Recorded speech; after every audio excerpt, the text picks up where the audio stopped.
عودة الفتى الذهبي من جديد. عودة النجم محمود حسن تريزيجيه ابن النادي الأهلي. مرحبا بك يا تريزيجيه، يعني طبعا صفقة تقيلة جدا. صفقة بطبع، يعني بطبع محترف. يعني انت ضربت عصفورين بحجر واحد بصراحة من وجهة نظري. ان انت هو لاعب مصري، يعني في محترف في نفس الوقت. تريزيجيه طبعا هيفيد النادي الاهلي بشكل كبير جدا جدا. وطبعا اكتسب خبرات كبيره جدا في رحلته الاحترافيه، سواء في استون فيلا، في تراسبول التركي، في اخيرا مع الريان القطري. تريزيجيه يا جماعه واحد من اللعيبه التقيله جدا، واحد من اللعيبه اللي هتفرق مع النادي الاهلي بشكل كبير جدا. لاعب عنده روح، شخصيه، عزيمه، يعني زي ما كده، يعني طالع من استاد التتش، طالع من ناشئين الاهلي. يعني انت يعني حاجه كده بروفيشنال، حاجه كده تاريخيه. طبعا تاريخ تريزيجيه.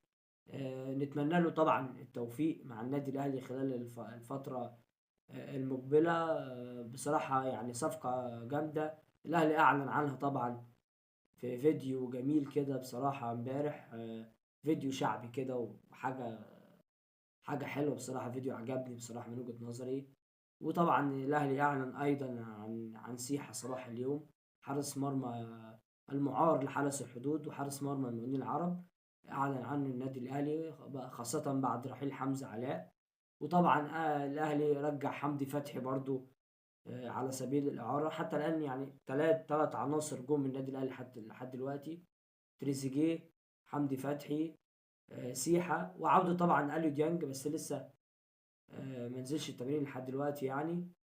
ف يعني طبعا الاهلي بيعمل عمليه احلال وتجديد خلال الفتره المقبله. لسه في انتظار الاعلان الاهلي عن صفقه محمد بن رمضان وعن زيزو.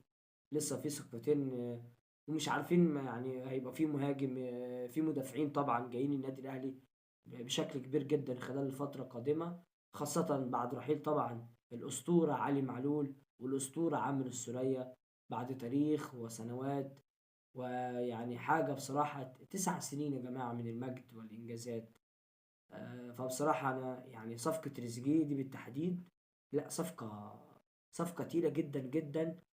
وسكواد الأهلي هيبقى تقيل جدا جدا خلال الموسم القادم يا جماعة. سكواد هيبقى حاجة نارية، حاجة نارية، يعني حاجة فاخر من الآخر بصراحة كده. شفت كده بيجيب لك فرز أول. يعني بصراحة الأهلي جاب لعيبة كده فرز